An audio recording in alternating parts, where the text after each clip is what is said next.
So, hello everybody, and thank you all for joining us for this very interesting topic. At least for me, this is a very interesting topic. So, as you know, collaboration is a big part of doing knowledge work. Our capacity to connect with others and collaborate determines how far we can get in achieving our goals, especially if they're ambitious, complex, or never been done before to address today's global challenges or societal challenges. So allow me in introducing our panelists today. Our featured guest is not from the knowledge management space, and I purposely invited him because of that. Arnaud Complainville is the managing partner at the NeuroMindfulness Institute in France. His firm specializes in developing transformational programs based on neuroscience, leadership, and mindfulness. He holds an MBA and a PhD in molecular biology. As a consultant, his goal is to bring neuroscience and mindfulness techniques to the business world, particularly in empowering leaders. So here's a fun fact for Arnaud. He's an avid skydiver, a nature lover, and a certified yoga teacher. His personal mantra is one said by the Dalai Lama. And this one says, "The mind is like a parachute. It works best when it is open." So our two commentators, our discussants, are no strangers in the KM space. Dave Snowden, as most of you know, is the founder and chief scientific officer of Cognitive Edge. He's an experienced practitioner and researcher. He draws on natural science principles to propose new ways of understanding and addressing complex organizational and societal challenges, in contrast to traditional management approaches. So here's a fun fact for Dave. In addition to his work in complexity theory, decision-making, and organizational change, Dave is also an avid hiker. He just finished his Camino certificate for 128 kilometers. Walking is his main hobby, and he's also an outdoorsman who enjoys exploring nature. And finally, Ron Young is the founder of Knowledge Associates. He specializes in helping individuals, teams, and organizations in developing knowledge strategies, policies, government models, standards, systems, platforms. He also deeply understands the differences between Western and Eastern cultures in the way they conceptualize knowledge. So here's Ron's fun fact. Did you know that he's been a yoga and meditation practitioner for at least 40 years? And he has a fairly deep and nuanced understanding of ancient yogic texts and philosophical frameworks. I was blown away. And their relevance to modern disciplines like knowledge management. And as for me, my name is Nina Espiazas-Jerby. I used to head knowledge management in the World Trade Organization with short-lived career in knowledge management, but I'm now retired, but also rewired. I now do more fun things like organize KM events like this, and the in-person event we're having also in Washington, D.C. tomorrow for KM Global Week. I also manage the KM Peer Mentoring Program, which is open to all KM practitioners, and I'm also an executive and life coach. So that's me. So let me just open everybody else here. They're all coming in.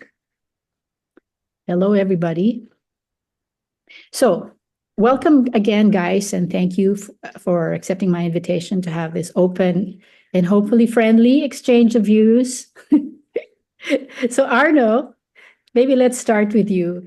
Just for the sake of those who haven't read your article, could you tell us in a nutshell, since we only have an hour, what was the motivation behind it? What was the major finding? And why is this important for the workplace?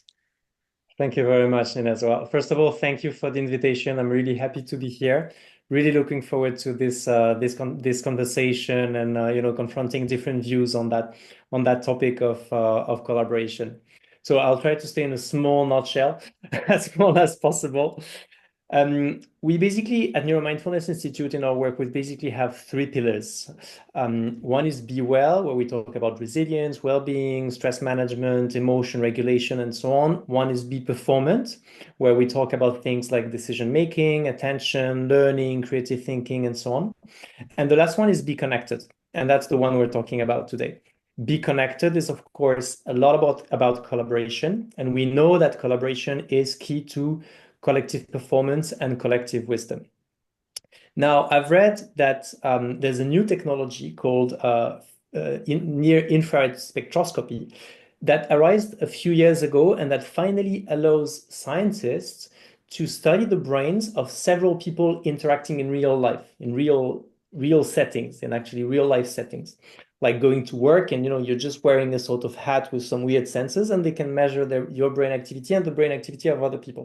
That was not possible before because, we would scan the brains of people in an fMRI machine. And that opened up a new field of research, which is interaction neuroscience. And basically, it allowed to ask the question, what makes us be on the same wavelength? What makes us really collaborate and synchronize? And there's actually some truth to the expression being on the same wavelength, because one of the things that they discovered was that when we collaborate, our brains can synchronize and they can enter in a state called interbrain synchrony. And that state is really correlated with our collective performance. And they studied that in a variety of settings, including problem solving, group creative thinking, verbal communication, and so on. And there's one common denominator to these activities, is that the interbrain synchrony was observed in a network that they called the mutual attention network, which is comprised of two parts, the prefrontal cortex, so the thinking part of our brain, and the right TPJ, which is basically responsible for theory of mind. So how we can imagine what the other person is thinking. It's also called cognitive empathy by some authors, as opposed to emotional empathy.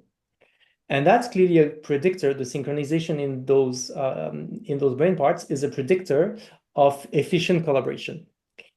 And now the third finding is, okay, now that we know this, it's amazing, but how can we favor it? How can we favor this interbrain synchrony to happen?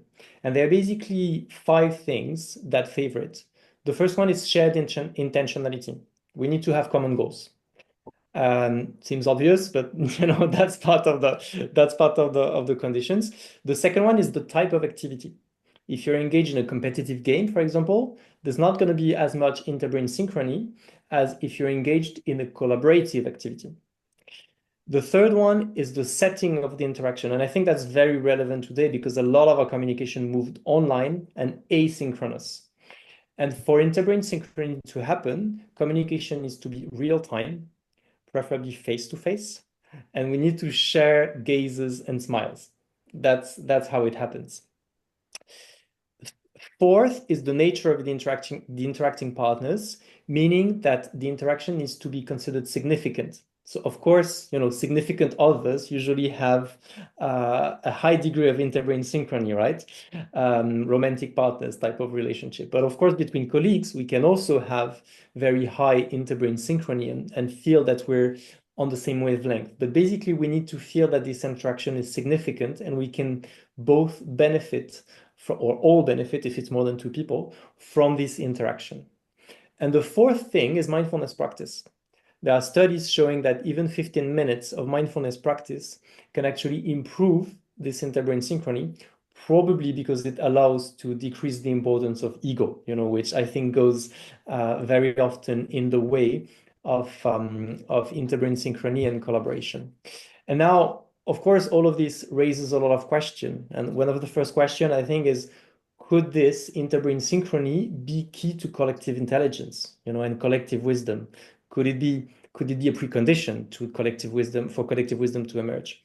And then the last thing, the last question, which is more philosophical, but that was asked by neuroscientists, not by philosophers, is the question of extended consciousness across several brains, because if we can actually synchronize our brain activities, could we ask the question of the existence of a consciousness that extends beyond several brains?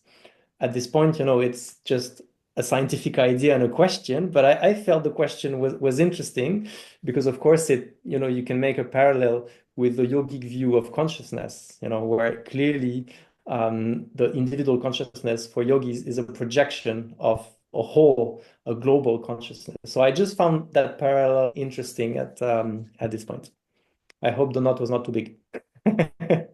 Thanks a lot. Dave, let's start with you. Comments, thoughts? Okay, so let me put a couple of things up front. There are some things for me which are red flags. Yeah. So one is a hyper focus on the individual and individual change. I can come back to that later, right? And that's a problem not with, I don't buy the West-East distinction, by the way. What you're really talking about is a North Atlantic against the rest of the world distinction. So North Atlantic is individual makes up society, everything comes from that. If you go outside of that, you're into individuals are defined by their society. Yeah? So I think there's a danger in the West-East dichotomy because it misses out a significant part of the Western tradition, which is relative there. Yeah? Second thing is I'm really worried, and I'm not the only one, there are a huge amount of neuroscientists who are worried about the way that adding neuro to consultancy offerings is becoming a fad at the moment. I know of at least 15 different certification schemes around neuro, various things going on in the States at the moment. And it's worth reading the Neurobollocks blog or Delia's work, which is there. So I have a concern about that. Yeah. I always have a general concern about anything which attempts to certify from a small knowledge base. Right? The certification industry almost destroyed Agile. I think it was deeply damaging within knowledge. I'm also really concerned about the way in which we frame everything as a cognitive problem when everything we know about distributed consciousness says that the body and the social environment are more significant than the brain in the way we make decisions. So framing things cognitively for me is a problem.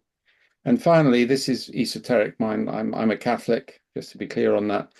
I've always seen a lot of synergy with Taoism and complexity theory, but less synergy with Buddhism. And particularly the adoption of Buddhism by Americans makes it an individual cult. And you can see this in the nonsense of people like Ken Wilber and the integral movement. Yeah.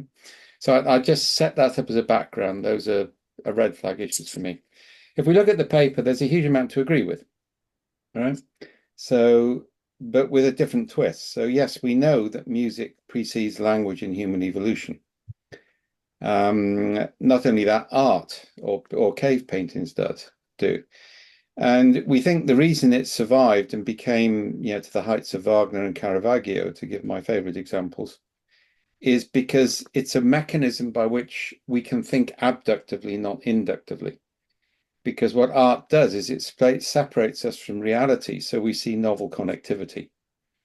But it's a signaling device.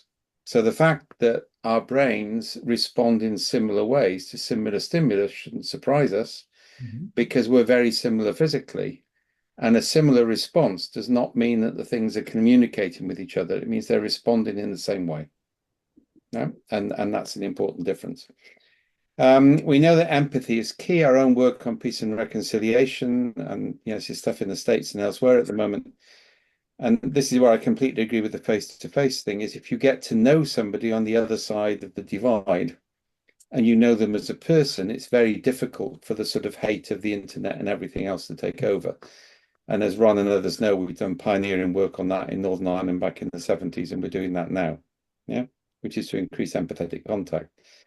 But empathy is physical as well as everything else. So, for example, we know that scent is a really significant factor in determining trust. And that's not a cognitive process. We know that if a mother sleeps with a baby in the bed, the mother's heart can go into resonance with the baby's heart and restart it if it stops.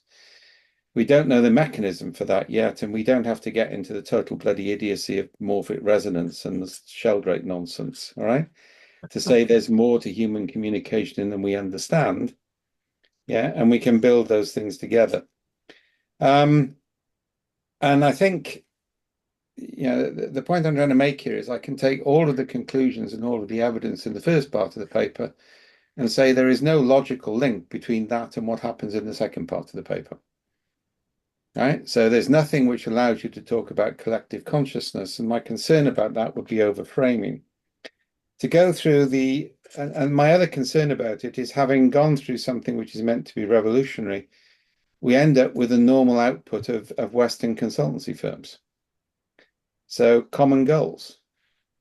Actually, common goals are quite dangerous in organizations. We talk about coherent heterogeneity, i.e. goals which are in conflict, but in certain contexts can come together. Yeah, and we talk about coherence rather than things which are in common, and that comes from philosophy of science. Competitive, there's a huge amount of evidence now that mindfulness exercises produce false memory syndromes, and that's why they're successful. Because they remove the judgment or the conflict which is necessary in human communication. And I think the mindfulness movement is kind of like going the same way as cognitive behavioral therapy. Yeah, it was overhyped. People got overconfident about it, and now we're starting to see the downsides on it. There's also no evidence whatsoever that mindfulness impacts on society, even at a local level. It may have some impact on individuals, but not on society. And that, for me, is important for knowledge management. Face-to-face, I completely agree with, by the way, no question.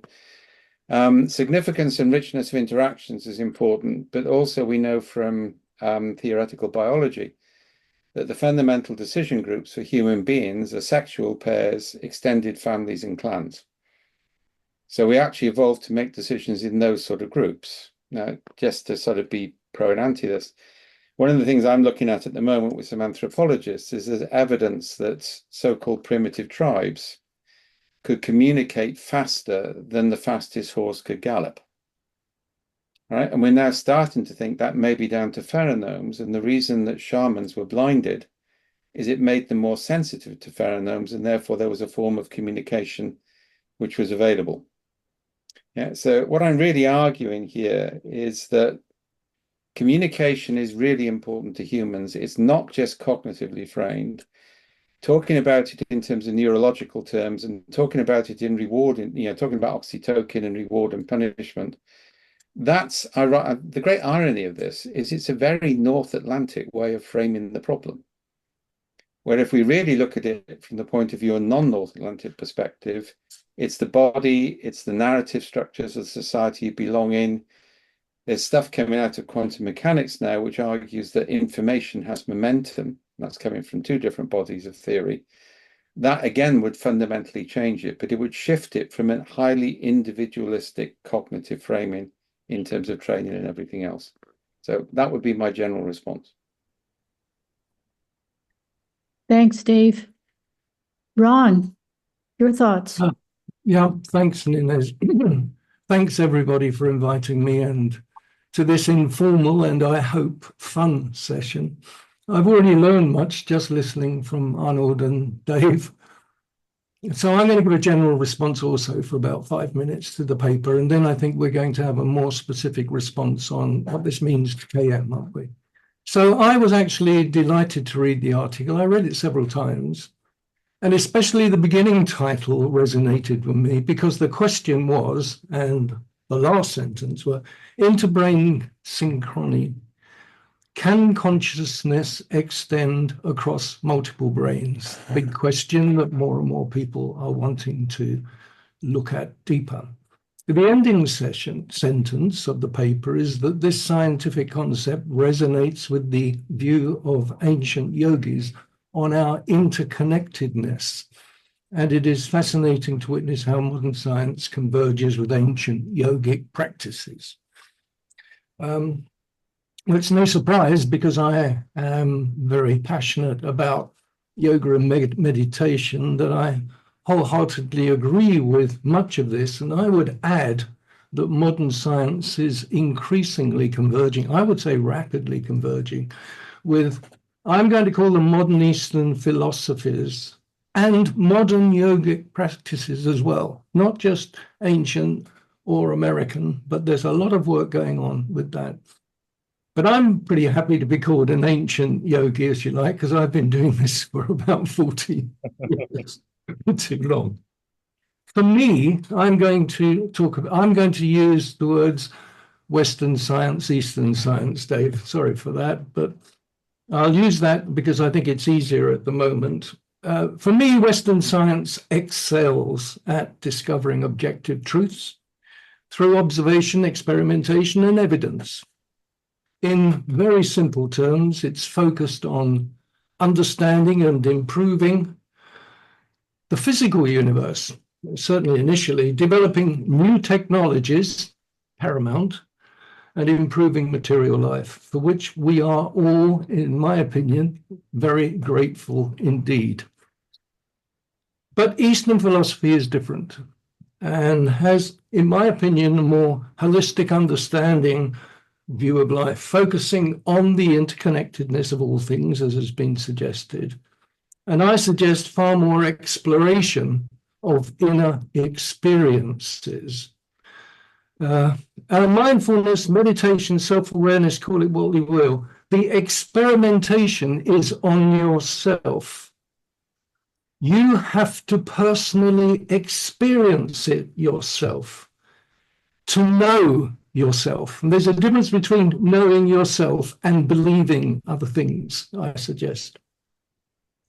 You have to reach your own conclusions based on your own experiential knowledge.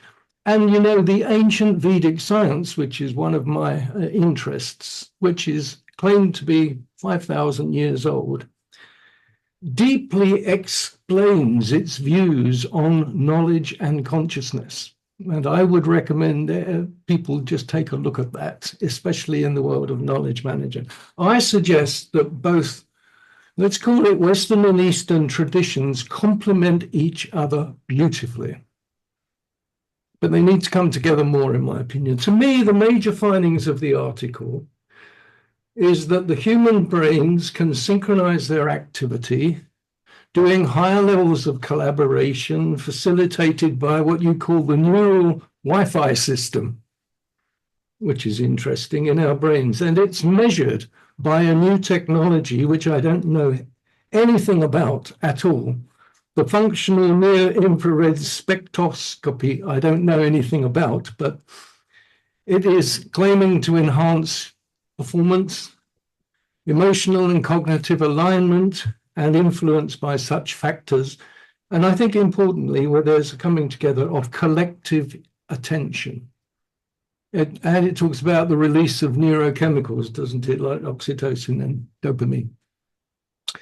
This is very important because it provides a neurobiological basis for our social behavior and perhaps even a new Western paradigm for consciousness. And I appreciate that might be quite controversial. It must lead to better strategies for education.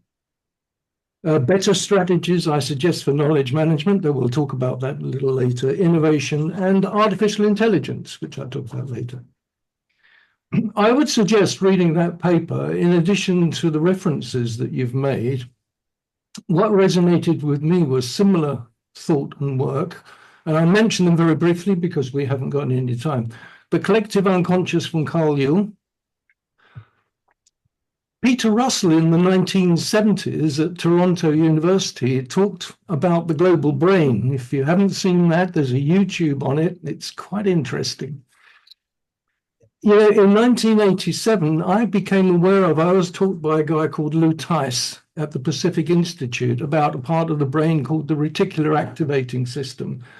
Dave's talked about it as well. I'm so surprised more people are not talking about it. It's like a filter. We're bombarded with so much information. We need a filter, and the suggestion is it's based on values.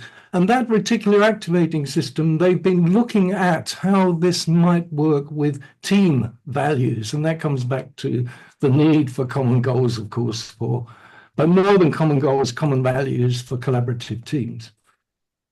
I particularly like the work of Fritjof Capra in his book, The Web of Life, the interconnectivity of humanity. James Lovelock, I'm a great fan of the late James Lovelock from the Gaia Hypothesis, and recently his book, Nova Scene, The Coming Age of Hyperintelligence. Dave's not going to like me about it, but I quite like Rupert Sheldrake's morphic fields and morphic resonance, but we can talk about that later. Pseudoscience, Ron, it's been disproved 100 times. It's there's aspects of it I think are worth looking at. That's all I'm saying. And within even AI, I think there is work emerging rapidly now on knowledge representation, which is a field I'm particularly interested in, and the parallel between knowledge representation work that's now going on with intelligent agents and humans, having a look at that as well. So finally, it resonates with me also as a musician, not just listening to music, which I fully agree with in the article, but from the age of 14 to 24, I was in a blues band. And you know, in music, we have a thing, musicians have a term called a tight sound. When you know your team members, you act as one. And that's a very interesting parallel. Blues is known for its improvisation. Even as a private pilot, which is my passion, the other thing I wanted to briefly mention was I had the privilege before security came in to fly on a Boeing 747 going into the old Hong Kong airport, which was Kai-Tak, and they allowed me to sit up front. And if anybody knows anything about flying, Kai-Tak was a hairy airport. Dave knows it. And I can tell you, I observed the pilot, the co-pilot, the engineer and navigation. They were working as one team. It's one of my best examples of working as one team. There was no time to work separately, no time at all. And finally, as a presenter and facilitator of workshop, I found so many people have come up to me and said, I resonate with that. I've always known it, but I needed somebody to say it. And I'm sure you've heard that many times yourself as well, which suggests that there's a resonance. It begs the question whether it's about discovering knowledge that's already there or whether it's something else. But I just put those out. For me, it was a very welcoming article. I'll stop there and hand back to Inez. Thanks, Ron. Thanks, Dave. Arnaud, your turn to comment on the comments. Well, thank you very much. There's a few there. Yeah, sure. There's several things that actually resonate with what you both said. First of all, Dave, you mentioned empathy. And one thing that surprised me when I researched these articles is that there's no mention of the empathy networks. You know, the mutual attention network is the prefrontal cortex, and the theory of mind network, meaning the capacity to understand what other people are thinking, but not what they're feeling. So I was quite surprised that the empathy networks are not described in this process. And actually, I don't have the answer, but there might be an explanation for that. The technology that they're using, near-infrared spectroscopy, actually only measures the outer layers of the brain. So it can't go deep in the brain.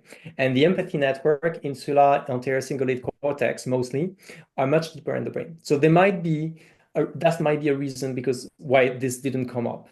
Because to me, I have a hard time to believe that interbrain synchrony is only about understanding other people's thoughts without integrating as well how they're feeling, right? So there might be, maybe if technology evolves, we will measure as well if empathy can be involved in that process as well. Ron, I did resonate a lot with what you said, the parallel between Eastern traditions and Western science. This parallel has fascinated me for a while as well. I've been, both developed as a scientist and practiced for not as many years as you, unfortunately, but quite a bit of time as well. Mindfulness, and mostly from the yogic space and the Vedanta and everything. And I agree, they are converging more and more on more and more topics. And this is also these types of convergence that we're trying to incorporate in our world, and that motivated the creation of the NeuroMindfulness Institute. Now, I think the big topic on the table is AI. And I'm really curious to have your view on, what makes us human in the world of AI, and in particular, if AI can help us collaborate. We seem to be quite good at collaborating in small numbers, depending on the setting. I guess, we've all worked in teams where people were smart and it just didn't work because there were too many egos around the table. That happens. But we also worked in teams where we felt that there's a connection, a deep connection that's beyond intelligence, and it simply works. We're on the same wavelength and we can achieve great things. But then on higher numbers, as a species, it seems to be really hard to come up with agreement and great ideas, and that could explain why the world is in the shape where it is now. So I'm really curious if you think, with your knowledge management hat, whether AI can help us collaborate better in big numbers, but also at a smaller scale, at the scale of an organization. I know that you guys are working on those topics. Okay, so let me pick up on a few things. First of all, I think stereotyping Western science in the way that was done is just fundamentally wrong. It doesn't take account of quantum mechanics. It doesn't take account of new materialism. New materialism is way ahead of Eastern thinking in terms of integrating all sorts of things like the physical reality of narrative.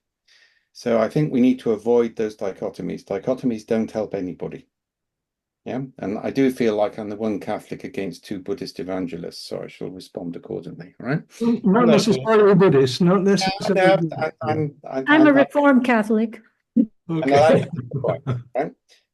So I think we need to be really careful on that. All right. So new materialism, which is Fox, DeLanda, most modern physicists, basically is in a very different space, and that has been developing over the last 30 or 40 years. It includes Deleuze. It includes his theories about narrative structure. So we just need to be really careful about this sort of East is one and West is the other. Yeah. As I say, it's just the wrong way of framing it. You get the same attitudes in Southern Europe in terms of identity structures in Africa that you get in the East. It's Northern Europe and North America where you have the issue with a hyper-focused individual. The second one, I'm just going to repeat this, is you're phrasing everything in terms of individual cognition. Right? Now, that is multiply ironic because we now know that collective identity is important. So the aircraft crew, the reason they can work together is actually physical training together over 2 or 3 years. It's like the London taxi driver takes 3 years to build it. So the ability to work together is physical and social, not just cognitive. So changing the way people think about the world won't change the way they behave as a team. Again, that's a sort of classic Northern Europe, North American myth structure. You change the individual and magically everything else changes with it, right? Why anybody continues with young, I don't know. I mean, working with 150-year-old psychologists who abuse their patients, who talk about the subconscious, which we know doesn't exist, it's kind of like time to move on, right? I mean, I respect it at the time. But although we behave unconsciously, it doesn't mean we have a subconscious which drives us. Right? So I want to challenge that. And then the AI thing, I think this is the key thing. And you're right to raise it. AI thinks inductively. Human beings evolved to think abductively, and it's a fundamental difference. All right? And the danger with AI is it will cluster people like with like. So the way human beings make decisions is we make multiple micro hallucinations. The hallucinations come from our individual memories, which are always changed anyway. That's Walter Freeman's work. Freeman, you should really read, by the way. He had degrees in philosophy from Beijing and Cambridge, and he was a cognitive neuroscientist and a really good friend. Yeah. So basically, Freeman's work and other people's work show that we never remember anything properly anyway, and that has evolutionary advantage. Yeah. We also gather other people's stories and we assimilate them in with our own hallucinations and with our imagination. And those hallucinations deeply entangle with multiple sensory stimulus, which we do not fully understand yet. Yeah, and that's really important. We do not yet fully understand it. And we do a first fit pattern match, not a best fit pattern match. Right? That's how we make decisions. AI works entirely off training data sets and symbols. So AI works in a completely different way from humans. And there's a good paper on this. It bullshits. It doesn't hallucinate. It tries to tell you things that you will want to believe based on probability. Whereas human beings have an ability to discriminate true from false hallucination. Right? And the reason we don't scale, and I'll leave it with this point, this is complexity theory, right? Is you cannot get people to think beyond the proximate. If you look at it, people responded very well to the threat of COVID because it was immediate and people they knew were getting hit. We need to do the same thing for global warming, but that's not a proximate threat, so people will not respond. The only way you're going to change that is to change the dispositional attitudes of people at scale so that the individual choices follow the dispositional state.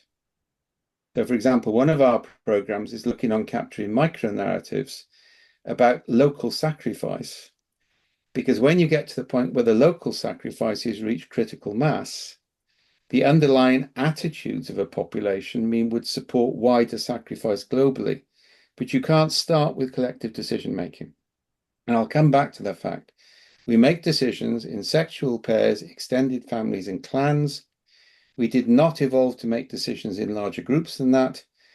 AI, if anything, will concentrate prejudices rather than actually change things.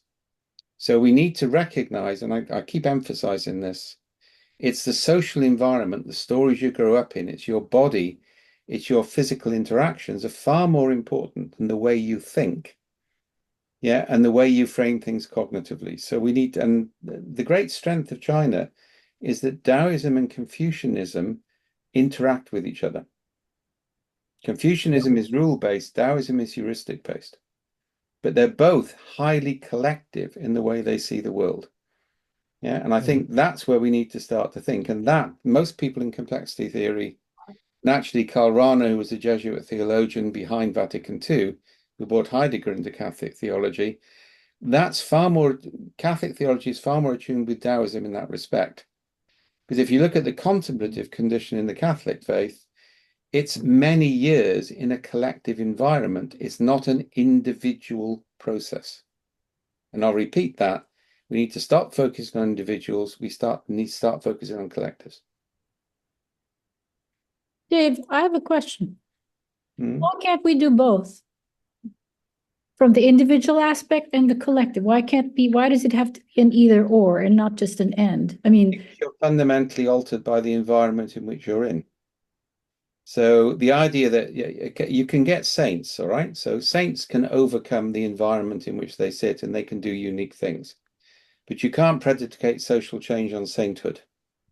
So if you look at the way that narrative acts as a strange attractor, this is assemblage theory together with complexity theory, and you can see this with Trump, it creates an attractor well that you can't escape. And if you try and argue with it logically, it gets worse, not better. Sorry, I come from a very realist and materialist background on this. So talking about how things should be is actually quite dangerous. You need to talk about how things are and how you can change things in the present. comments? I certainly agree with that last statement. I mean, basically, there's a lot there you've just said, Dave. There's a lot to unpack, but I'd like to unpack a couple of things. First of all, it's not just about whether we label things again Eastern or Western, or whether we have things from religions or non-religions, Taoism, Buddhism, Taoism, Hindu, Vedic. They're all different thought systems. The fact of the matter is, today, nobody knows, that I'm aware of anyway, what consciousness is. And there is a diametrically opposed view in the world, whether you want to put it East and West or other, it doesn't matter. And the diametrically opposed view, and I'm going to call it the view that's emanated more from Western thinking as well, is that consciousness arises from the brain. Okay? And when the human being dies, consciousness dies. That is fundamentally a view of consciousness. It's in the individual. Diametrically opposed, there is a growing number of people, if not more, that are actually saying consciousness is a fundamental reality of which the brain and the body are part of, and consciousness manifests itself through the brain and the body as instruments. And it's beyond that. Now, when you've got two diametrically opposed, whichever views you want to take, that is a fact. They exist in the world today. When people, many of the people that I've worked with in Asia, that may come from a Buddhism, a Zen Buddhism, a Shinto, a Tao, or whatever, their thoughts are far different to the thoughts that I get when I talk with people predominantly who look at knowledge management in the West. Four theories of consciousness other than those, two of which are Western. Which? Sorry? There are other theories of consciousness, but the Yes, two... there are. I'm just trying to say the key issue for me is consciousness, you know. And if you look at a dichotomy, you just made it a dichotomy again. Yeah. It doesn't have to be a dichotomy. There are 5 distinct theories of consciousness at the moment, and there will probably be more. And what does science prove with consciousness then today? Well, first of all, you can disprove the idea that consciousness needs to be present in all atoms in order for consciousness to be present universally, right?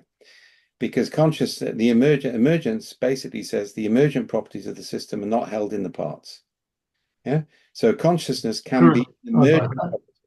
There are questions about whether it's emergent, all right, as a result of social interaction or individuals.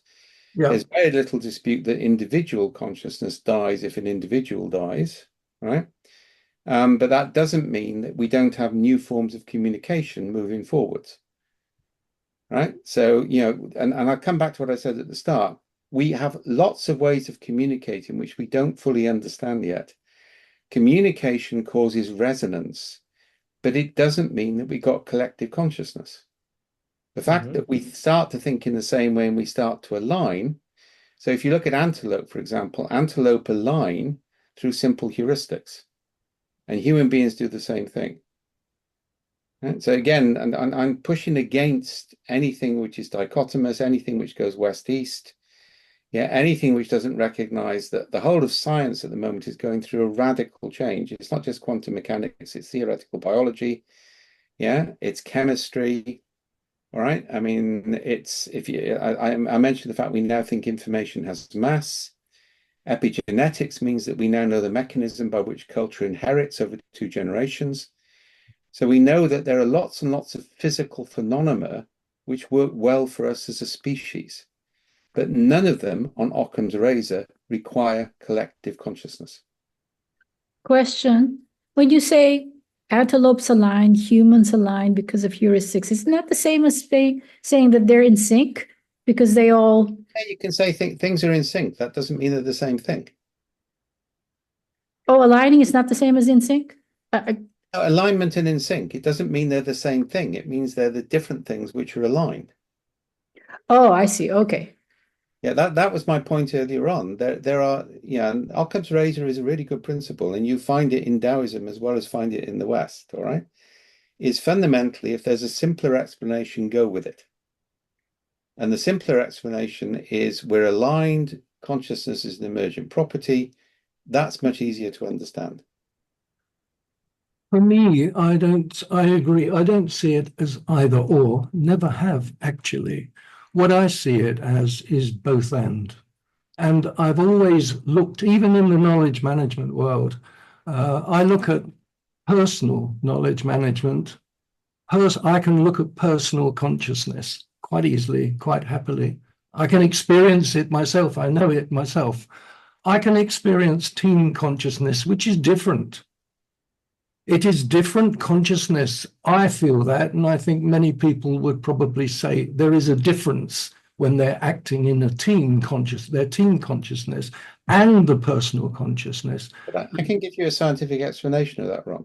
All right. When you work in a team, or particularly when you work in a crew, you enter into that team through some sort of ritual act. That changes the cognitive activation patterns of the brain. So you filter data through different perspectives, and human beings have evolved to do that very successfully. Right? So that there are really good scientific explanations of a lot of these phenomena which allow us to scale them. So it's one of the reasons why we argue for crews, not for teams. Because crews, and that's what we're doing on distributed decision making with the NHS at the moment, combinations of roles, provided you don't go for more than about 7, and there's reasons for that on human evolution, are actually very effective because it's the role combination which is making the decision rather than the individuals. And we flip into that through ritual. Ritual is really important in human systems. Sure, I agree with that. Absolutely. But I can't accept just individual or global, or if you like. I was arguing against that, Ron. It's both and, yeah. It's basically saying you've got to focus on the fact, yes, individuals do things. Cognition, active cognition, only comes in when we see anomalies. Most of the time we go with the flow. All right. And the flow is formed by physical interaction, social interaction, signals we don't understand. Yeah, which is my point. And that's a mixture. Yeah, that's science, all right, which isn't necessarily Western or Eastern anymore in terms of the way it's changing. Mm-hmm. I have a question about the part where you say in mindfulness you only consider the cognitive part, not the body. But isn't it also? But in mindfulness, you also look at the body. You actually listen to the body. You go Totally, inside and you notice everything. I'll buy that, all right? But my Yeah. point on that is totally. Yeah. it's the focus on the individual. It's the focus. There's nothing wrong with meditation, right? Quite by it. I mean, there is a tend to privilege Eastern traditions when the Western traditions have the same things. If you look at Loyola's spiritual exercises, you will find all the same things in that, right? So there's huge value for the individual in spending time. Mediated mindfulness, though, we're starting to argue is problematic.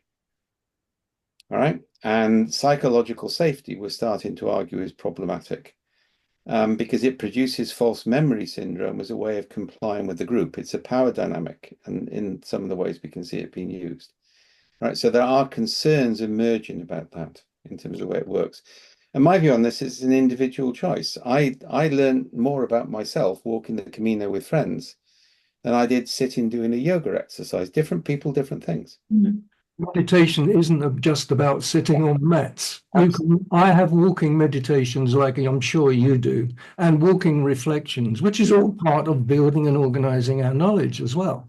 But meditation is far more than sitting on yoga mats. It's just What happened, and this is a problem, all right? You get industrialization of something. So meditation, lots of evidence it works.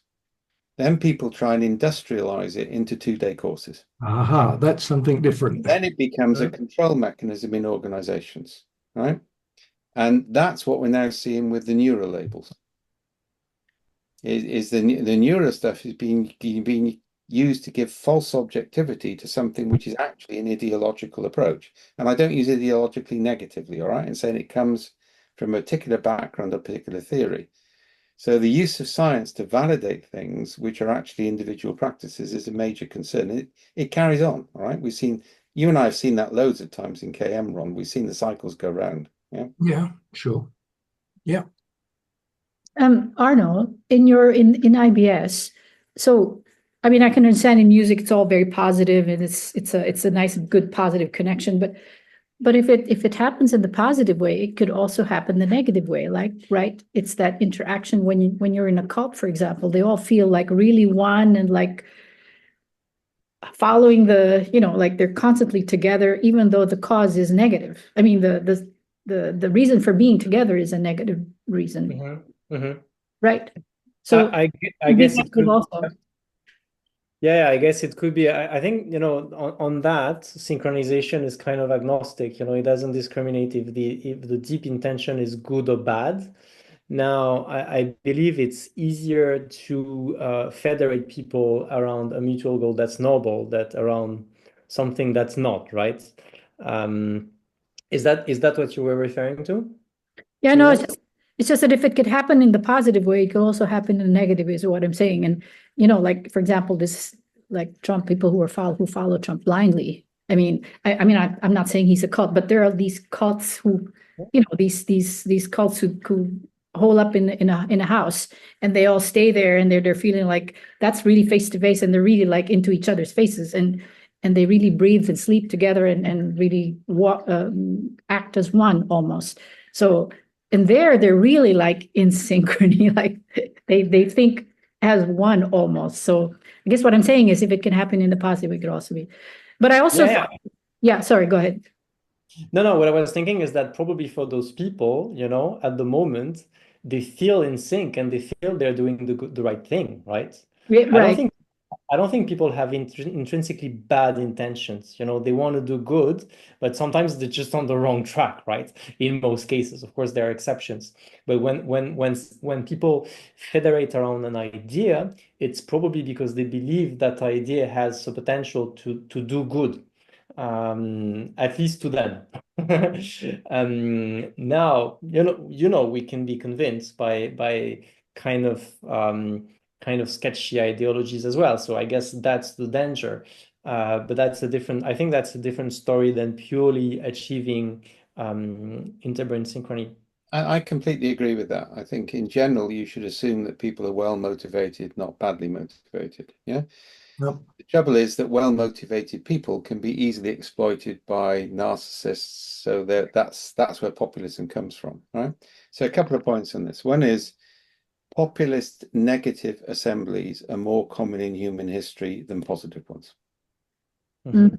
Yeah, regrettably, right? So we're parallel tracking the Weimar Republic almost month by month at the moment if you study both. Yeah, that's significantly scaring. We're going to face the first mass heat death extinction event in the next 10 years. The argument is, will it be India? Will it be Indonesia? Will it be Western Australia? Will it be the southern United States?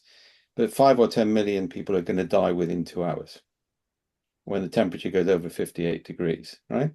So the world is about to change radically in radically different ways. And we need to connect people in radically different ways. And that's my point. The connectivity is the important thing, right?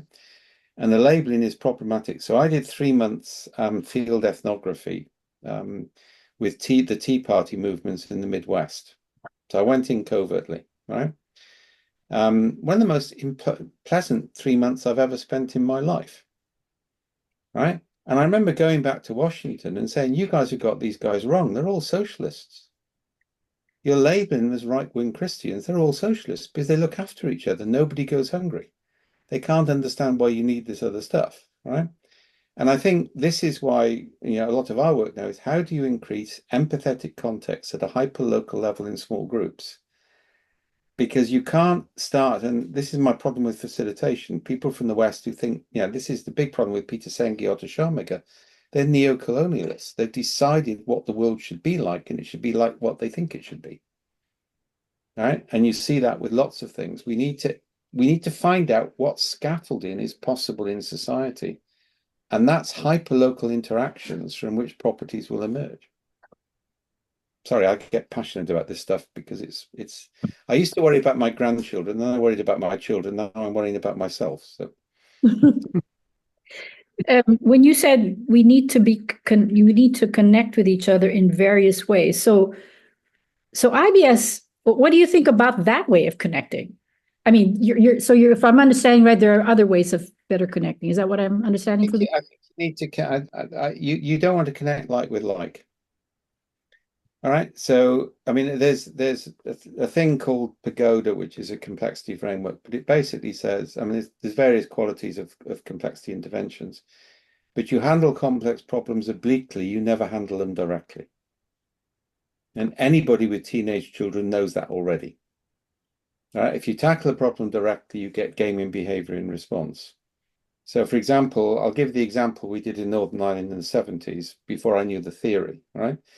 So lots of people will get everybody together in a big hall, the Coromila community, Catholics and Protestants in one big hall.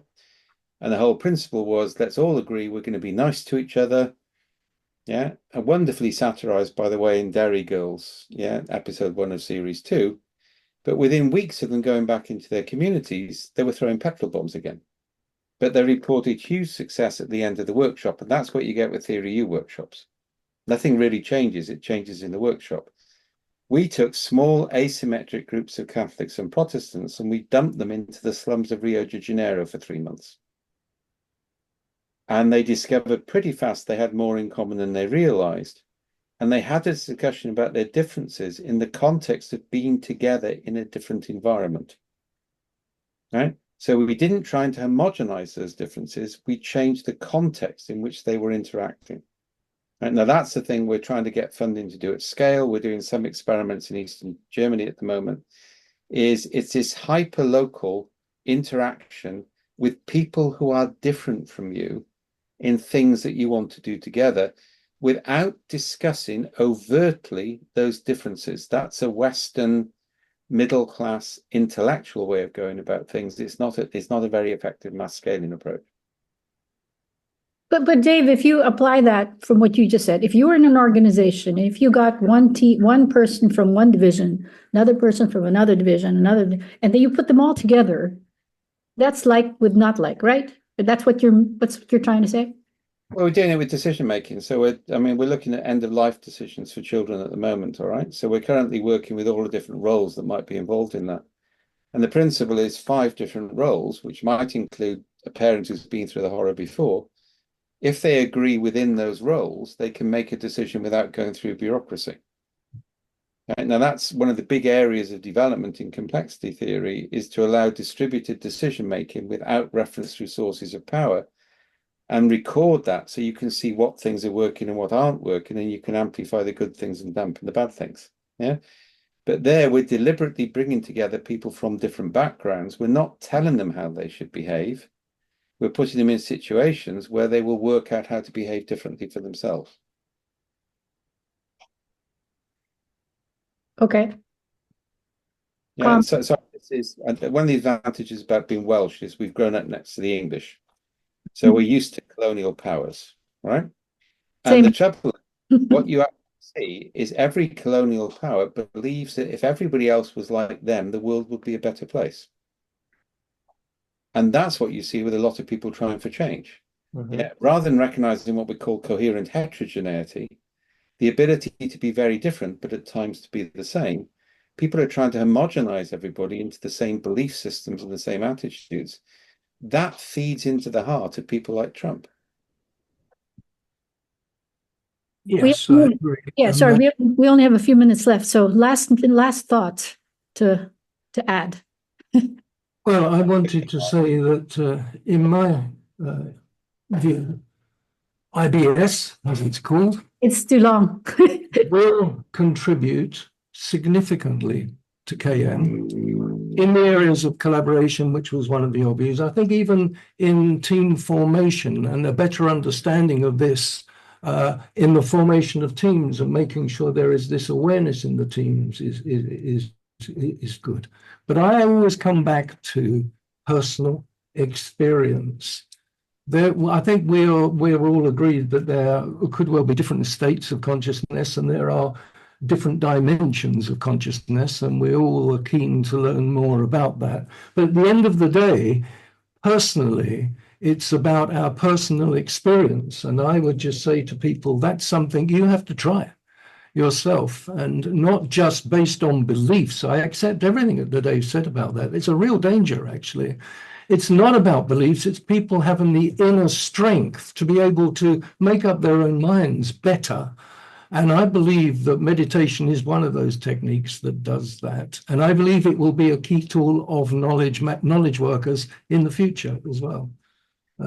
So I think it will contribute to KM, even the collaborative tools and technologies. We haven't had a chance to talk about AI. It will make a difference in all of those areas, in my opinion. Thanks, Ron. Arnaud. That was a very, very thought-provoking and very interesting discussion. I still have, a big question in mind is, I understand how we can get in sync in small groups, right? With even a team of 10 and then make smart decisions based on that and progress based on that.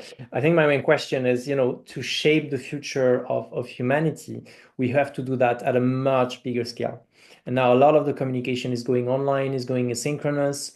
AI is stepping into the picture, not only Gen AI. We always think of AI as Gen AI, ChatGPT type of AI, but there are some AIs that don't produce new content, that just analyze things, and maybe there are some AIs that can, you guys probably know 10 times better than me, but I guess in the future we're going to see some AI systems that will make a synthesis of the different points of view and help to actually map different points of view and probably help in collective decision making in big numbers. I don't know. I don't have the answer, but I think this is a very important question, because the only way out of the situation in which the world is probably to reach collective wisdom in high numbers. And I just don't know how to do that. So I think I don't know if anyone knows, but I think it's a very important open question.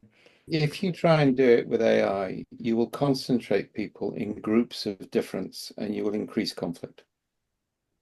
Yeah, that's what happened with social media so far, right?